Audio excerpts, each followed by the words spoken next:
times when persons hear trafficking, they think about sexual exploitation.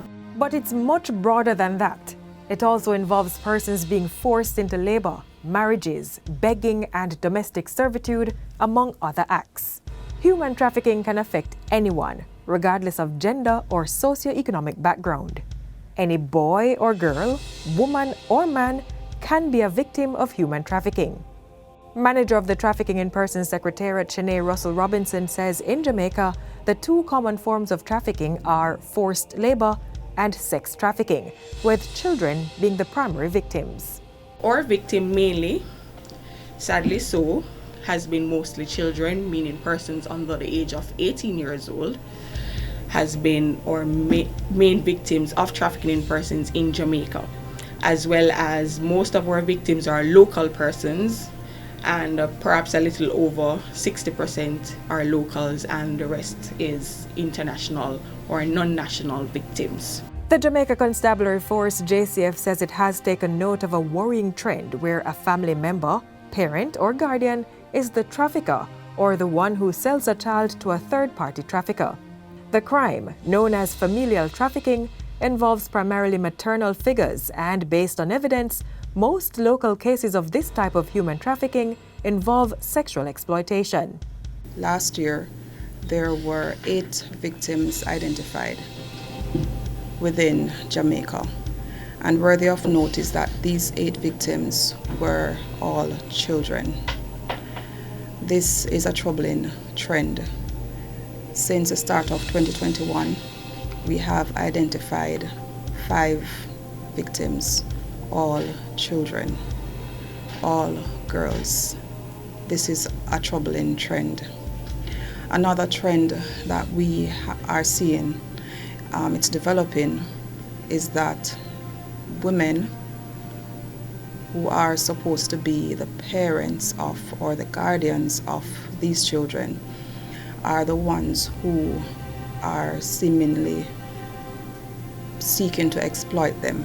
Detective Inspector Gordon says a mother was arrested and charged last year for exploitation of her daughter. Another mother was arrested and charged in June 2021 for a similar offense, with other investigations currently underway against parents or guardians of children who have told the authorities that they were exploited.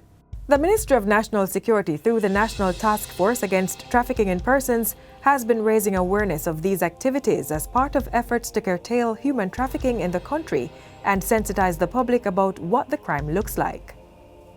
The nature of human trafficking is that it continues to evolve, and it is not something that is easily, the concept of it is not easily grasped.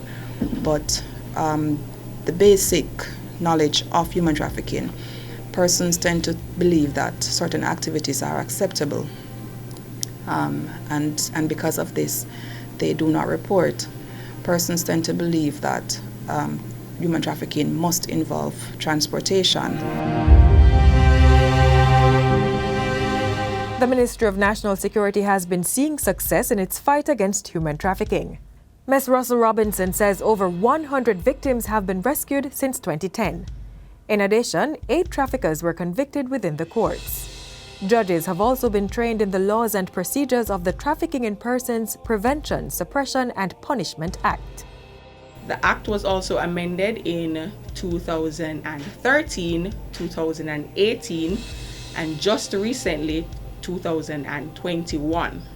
So these are measures that we have been put in place to ensure that Jamaica is aligned with international best practices and to ensure that we are keeping abreast of the changing times, because traffickers are also constantly evolving their methods.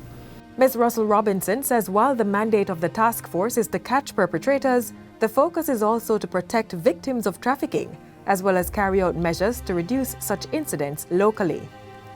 A critical aspect of the NATFATIP's mandate is the reintegration of victims into society. The support is a priority based on the psychological impact of the ordeal on victims. After you've come out of a life of trafficking in persons, you are devastated, you are traumatized, and you will need the assistance of persons as well as your family members and government and other stakeholders to assist you in getting back to a normal life. Systems in place to offer assistance include a government-operated shelter for victims of trafficking, a reintegration program, assistance with educational expenses and job opportunities, as well as training and other extracurricular skills. There is also assistance with immigration documents such as passport and other forms of ID if the victim is a non-national.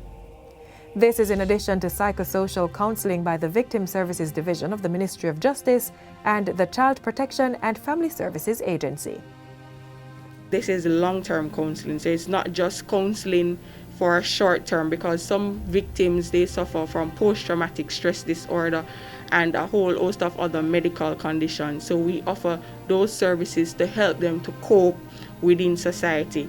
And most importantly, depending on the circumstances that would have led them into a life of trafficking, we want to ensure that we prevent them from getting back into those circumstances.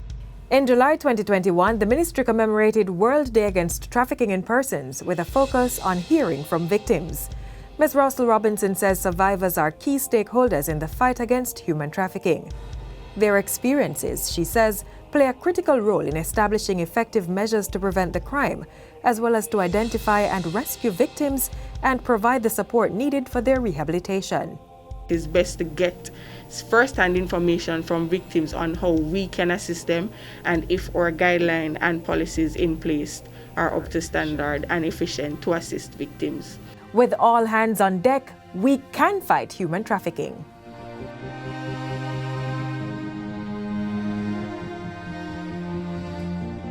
Please do your due diligence. Always exercise care and caution when you're conducting your business. Be wise, open your eyes, spot them, stop them, and report them. If you suspect or know that someone is being trafficked, or if you are a victim of human trafficking, call the nearest police station or the police emergency numbers 311, 811, or 119 and make a report. You may also send an email to tip.ocid@jcf.gov.jm or call the Counterterrorism and Organized Crime CTOC at 876-967-1389.